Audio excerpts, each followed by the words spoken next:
Assalamualaikum warahmatullahi wabarakatuh.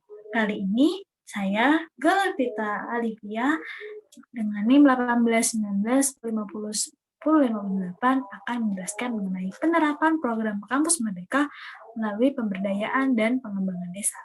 Nah, kali ini kita akan melakukan presentasi yang dimulai dengan yang pertama.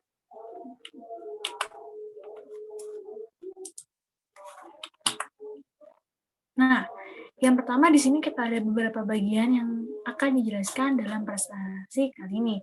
Yang pertama adalah Kampus Merdeka. Jadi sebenarnya apa itu Kampus Merdeka dan program apa saja yang diajukan dalam Kampus Merdeka.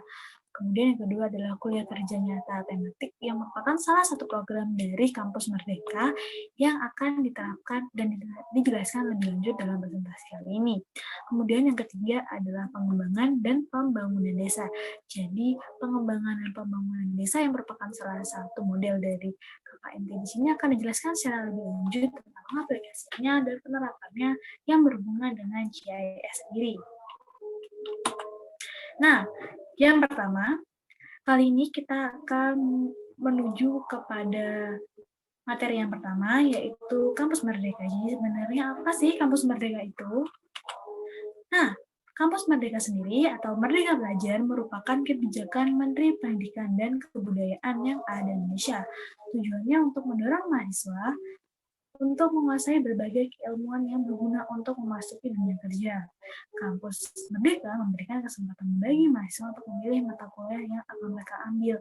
Jadi nantinya pada program-program yang ada di sini juga tidak terbatas kepada mata kuliah yang mahasiswa wajib ambil sesuai dengan program studi maupun jurusan masing-masing, tapi diberikan kebebasan bahkan pilihan untuk mengambil mata kuliah yang dapat mendukung skill dari setiap mahasiswa itu. Nah, melalui program ini, mahasiswa memiliki kesempatan untuk 1 semester atau setara dengan 20 SKS untuk ditempuh pembelajaran 2 program studi pada perguruan tinggi yang sama, dan paling lama 2 semester atau setara dengan 40 SKS untuk menempuh pembelajaran pada program studi yang sama di perguruan tinggi yang berbeda. Pembelajaran pada program studi yang berbeda di perguruan tinggi yang berbeda dan atau pembelajaran di luar perguruan tinggi. Jadi bisa dilihat bahwa program ini dari Kementerian Pendidikan dan Kebudayaan ini memberikan kebebasan kepada mahasiswa perguruan tinggi untuk mendapatkan skill maupun ilmu pengetahuan maupun mengaplikasikan ilmu pengetahuannya di luar jalur maupun di luar dari kegiatan formal pada umumnya. Ya, sehingga memberikan kesempatan bagi mahasiswa untuk mempelajari lebih dalam lagi setiap ilmu yang mereka tempuh.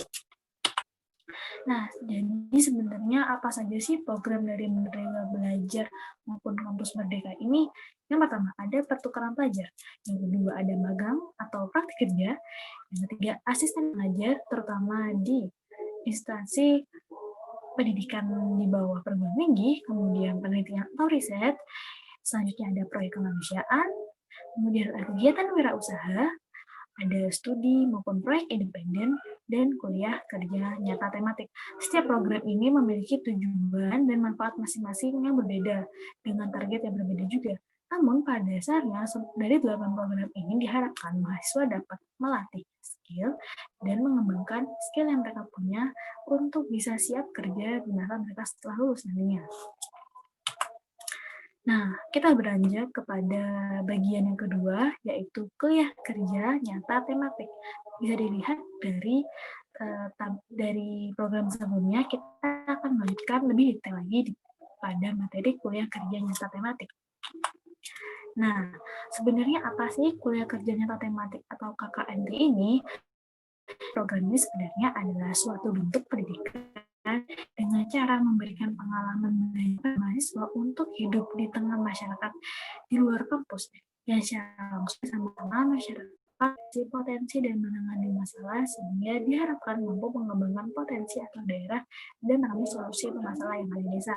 Jadi nantinya mahasiswa akan terjun langsung ke suatu desa atau daerah dan bersama-sama dengan masyarakat daerah tersebut untuk mencari potensi maupun untuk menggali potensi yang ada di desa tersebut. hingga dapat melihat maupun menyelesaikan suatu masalah yang ada di daerah tersebut.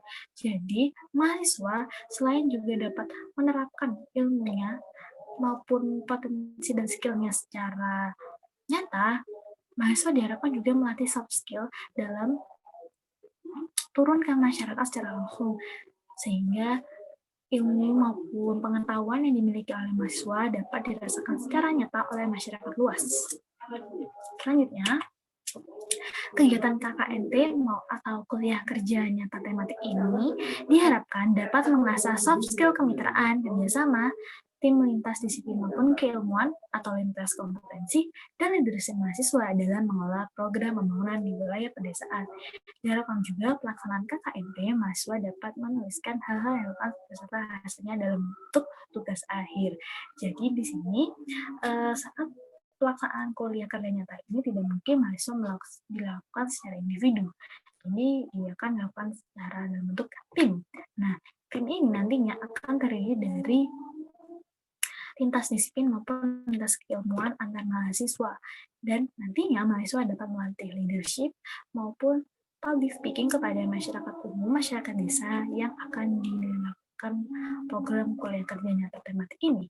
Dan ini juga merupakan salah satu cara untuk mengembangkan desa-desa yang ada di Indonesia, terutama untuk mendapatkan keunggulan maupun potensi yang mungkin sebelumnya tidak dapat dikembangkan oleh masyarakat tersebut, sehingga mahasiswa-mahasiswa dari berbagai bidang ilmu ini dapat berkolaborasi untuk mengasah potensi dan hingga mencari solusi dari setiap masalah yang ada di desa tersebut.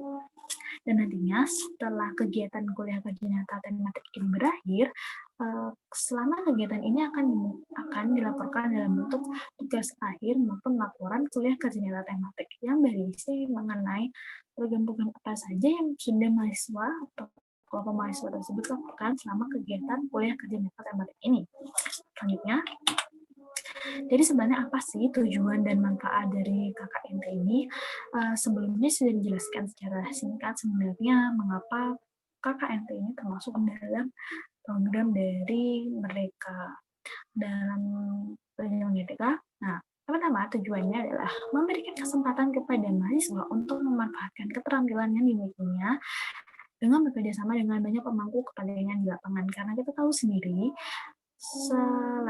ilmu yang baik adalah ilmu yang diterapkan, apalagi saat melakukan KKNT ini, ilmu yang dimiliki mahasiswa nanti akan di cross check dengan pemangku kepentingan di lapangan maupun dengan stakeholder yang ada di desa tersebut.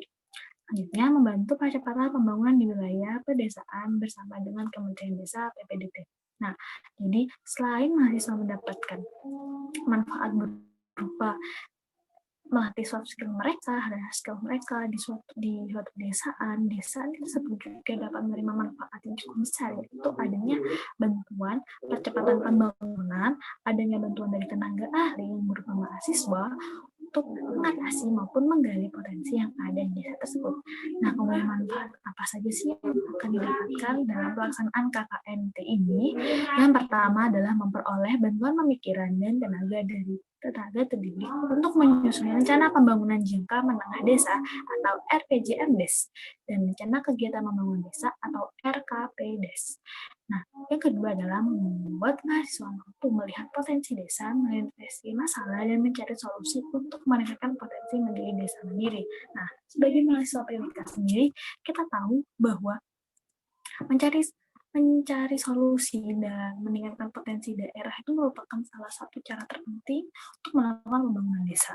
Nah, jadi dalam KKNT ini kita sebagai mahasiswa perencanaan wilayah kota dapat menjadi tim leader maupun dapat menjadi tim leader dalam tersebut sehingga dapat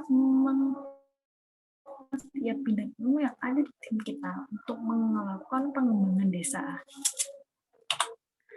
Nah, selanjutnya kita beralih kepada salah satu model dari KKNT.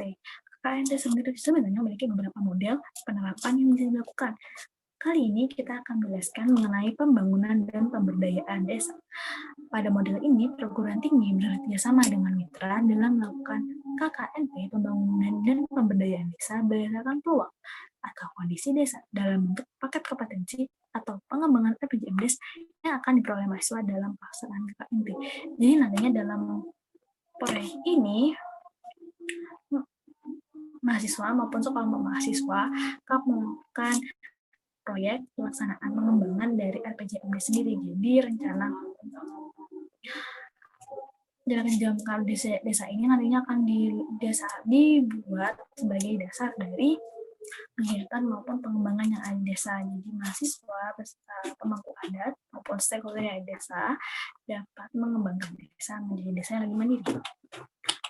Nah, sebenarnya kriteria kegiatan yang bangun desa ini seperti apa? Yang pertama, berdedikasi untuk melakukan 1 atau 2 proyek utama dengan fokus. Yang pertama adalah peningkatan kualitas kewirausahaan masyarakat UMKM ataupun BUM desa. Pemecahan masalah sosial, misalnya adanya kurang tenaga kesehatan di desa, pembangunan sanitasi yang tidak memadai, karena kita ketahui di beberapa desa, utamanya desa yang tertinggal, adanya kesulitan dalam akses sanitasi hingga akses infrastruktur yang sesuai, yang memadai dan berstandar SNI. Diharapkan dengan adanya pelaksanaan KKNT ini, masyarakat desa dapat mengakses infrastruktur standar yang memadai, kemudian menghasilkan dampak yang nyata di akhir kegiatan, misalnya ada irigasi yang lebih memadai maupun koperasi desa yang menghasilkan keuntungan yang lebih banyak. Jadi pada tahap koperasi ini misalnya kita dapat mengetahui potensi desa apa yang bisa dikembangkan untuk menunjang sektor-sektor ekonomi yang ada di desa tersebut, maupun multiplier efek yang bisa dilakukan untuk menggerakkan pergerakan ekonomi yang ada di desa tersebut. Nah, jadi ini adalah proses dari kegiatan maupun pelaksanaan KKNT mulai dari mahasiswa mendaftar mata kuliah KKNT ini di KLS, mendaftarkan kegiatan proyek yang ada di desa, jadi proyek-proyek apa saja yang dilakukan di desa, kemudian menentukan calon desa binaan yang akan menjadi lokasi kegiatan KKNT ini, kemudian ada survei lapangan, kemudian seleksi proposal. Seleksi proposal ini akan dilihat bagaimana rencana program yang akan dilaksanakan di desa tersebut, hingga desa mana yang dipilih sebagai desa binaan. Kemudian pelaksanaan proyek, selanjutnya ada konversi dan pengakuan SKS, hingga pemasukan nilai. Selanjutnya, tadi kita sudah melihat baik tentang model pengembangan dan pembangunan desa. Nah, di sini kita akan melihat dan menjelaskan bagaimana sih model pengembangan dan pembangunan desa ini yang dilihat dari sisi GIS-nya maupun sistem informasi geografisnya, bagaimana penerapannya dalam pengembangan dan pembangunan desa melalui kegiatan kerja nyata tematik. Nah, yang pertama, ada beberapa rencana program yang bisa dilakukan menggunakan dasar pengetahuan mahasiswa perencanaan wilayah dan kota dengan menerapkan program berbasis sistem informasi geografis. Maka rencana program dapat diambil adalah yang pertama, jadi tujuan dari salah satu tujuan dan manfaat dilakukan untuk KKNT adalah penyusunan RPJMDes dan RKPDes bersama aparatur desa maupun stakeholder yang ada. Kedua, penyusunan arahan strategis kebijakan pengembangan desa. Ketiga, pemetaan potensi dan pengembangan desa sebagai desa ekowisata. Keempat adalah penerapan GIS dalam mitigasi bencana. Jadi rencana program ini adalah beberapa rencana yang bisa dilakukan mahasiswa maupun sekelompok mahasiswa dalam pelaksanaan KKNT yang dapat dilakukan dengan sistem informasi geografis, dengan bantuan sistem informasi geografis ini. Pertama, kita akan membahas satu persatu setiap rencana program yang dapat dilakukan ini. Yang pertama, sebenarnya tujuan dan sarana penyusunan RPJMDes dan RKPDes ini apa sih? Kenapa saat pelaksanaan KKNT ini, penyusunan dua dokumen ini termasuk menjadi penting dan membutuhkan perhatian lebih, terutama bagi kita mahasiswa penyelenggaraan kota yang sudah cukup sering andil dalam penyusunan dokumen-dokumen perencanaan.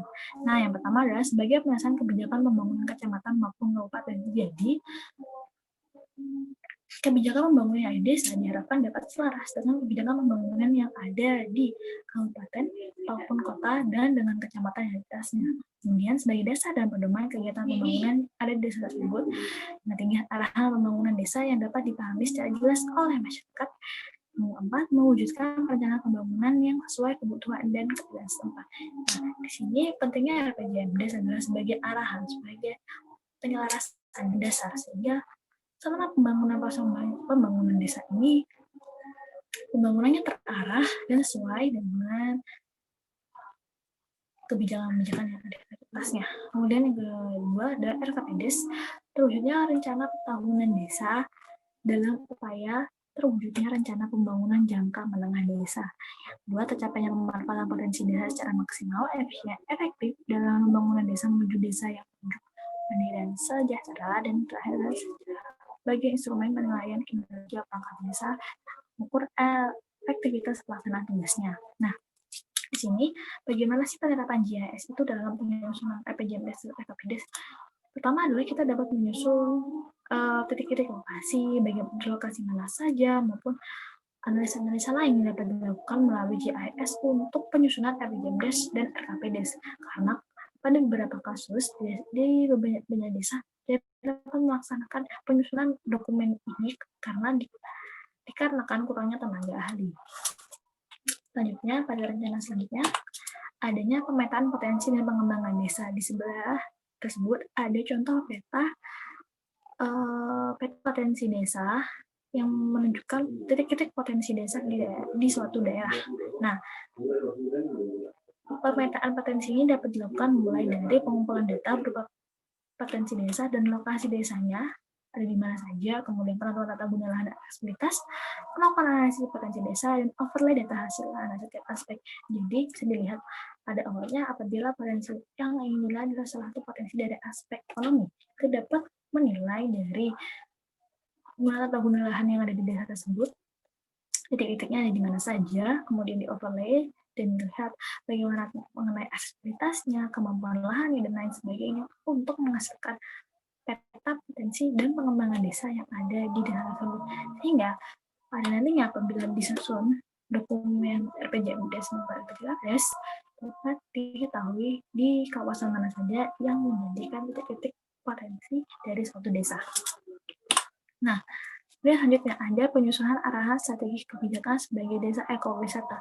Kita ketahui bahwa desa ekowisata sekarang menjadi salah satu tren bagaimana pengembangan desa itu dapat menjadi lebih maju karena adanya multiplier efek dari penerapan desa ekowisata ini. Nah, di sebelah ada peta mengenai titik-titik lokasi pariwisata di suatu kawasan. Nah, penyusunan arahan strategi dan kebijakan ini dapat dimulai dari identifikasi potensi wisata dan objek daya tarik wisata di desa wisata. Jadi dilihat di mana saja potensinya atau daerah mana saja, kawasan mana saja yang dapat dijadikan sebagai objek daya tarik wisata, kemudian melakukan analisis penilaian potensi. Jadi potensi di setiap wisata itu dinilai sebesar-besarnya, kemudian melakukan analisis kesiapan terhadap pengembangan community based ecotourism. Jadi nantinya desa ekowisata ini didasarkan oleh pengembangan komunitas, yaitu masyarakatnya sendiri. Kemudian melakukan analisis desa wisata paling optimal. Jadi dilihat di desa tersebut mana sih yang paling optimal untuk diterapkannya konsep desa ekowisata ini, kemudian melakukan overlay dari hasil analisa tadi dengan lokasi-lokasi yang ada untuk menghasilkan arahan kebijakan dari desa ekowisata ini. Nantinya arahan strategi kebijakan ini dapat dimasukkan pada penyusunan dokumen RPJMDes. Nah, yang terakhir adalah penerapan GIS dalam mitigasi bencana desa. Nah, jadi GIS secara luas digunakan dalam persiapan atau preparedness dan reaksi atau respon penanganan yang perlu dilakukan oleh pemerintah di dalam kasus bencana tertentu. Sistem informasi geografis untuk mitigasi bencana dirancang dengan menggunakan metodologi DAD yang bersifat open source atau sebagai media untuk memodelkan sistem. Jadi, kita melihat dan menggunakan GIS ini dapat dilakukan sebagai dasar ketentuan mitigasi bencana yang sesuai dengan desa. Jadi melihat berkaca ke belakang, bencana apa saja yang sudah sering terjadi di daerah tersebut, dan kemudian lokasinya di mana, dengan faktor-faktor apa saja kemudian dapat dipetakan, dan nantinya diperkirakan ataupun diproyeksi ke depannya bagaimana lokasi-lokasi mana saja yang kemungkinan akan terjadi bencana alam tersebut, dan arahan mengenai jalur evakuasi yang dapat dilakukan selama apabila terjadi bencana di bencana tersebut di masa depan. Selanjutnya, ini adalah contoh penerapan dari pelaksanaan KKNT, yaitu sebuah pengembangan desa ekowisata. Nah, di sini bisa dilihat, kita dapat melihat daya tariknya apa saja, masalahnya bagaimana, kemudian atraksi wisatanya apa saja. Nah, melalui kegiatan KKNT ini diharapkan nantinya mahasiswa dapat mengembangkan daerah dan memberikan publikasi kepada daerah untuk dikembangkan lebih maju lagi. Nah, baik, sekian dan terima kasih atas waktunya. Saya Galifreta Alivia dengan NIM 18 19 10 50 58. Mohon undur diri. Wassalamualaikum warahmatullahi wabarakatuh.